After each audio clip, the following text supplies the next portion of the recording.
Todo bantay na ang lokal na pamahalaan ng Los Baños, Laguna sa mga barangay na inaasahang babahain kasabay ng pagbayo ng Bagyong Nina. Narito ang unang balita live ni Mav Gonzalez. Mav! Susan, nakataas pa rin ang signal number 3 dito sa probinsya ng Laguna at mula nga kahapon ay nagkaroon na ng preemptive evacuation sa ilang lugar. Pabugso-bugsong ulan ang naranasan sa ilang lugar dito sa Laguna, partikular na sa Los Baños mula kaninang alas 3 ng madaling araw. Ang hangin sa may Laguna de Bay ay malakas na rin. 6 na barangay sa mabababang lugar ang binabantayan ngayon dahil posibleng bahain. Handa naman na ang Los Baños Municipal Disaster Risk Reduction and Management Office sa pagdating ng Bagyong Nina.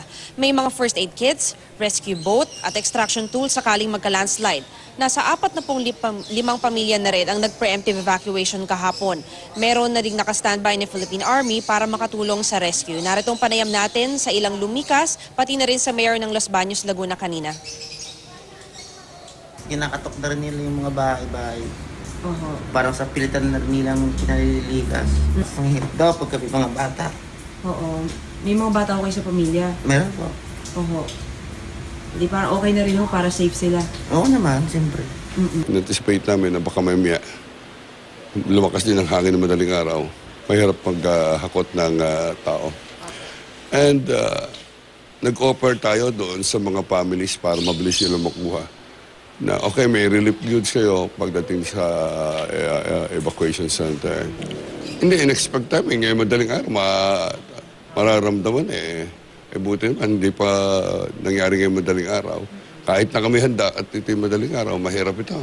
So, mas magaling talaga kung dadaan din lamang sa umaga na.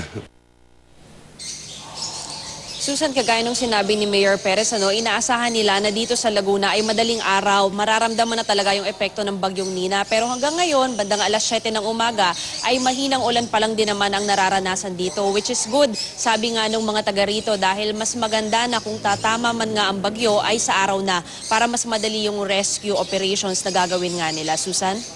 Maraming salamat, Mav Gonzalez.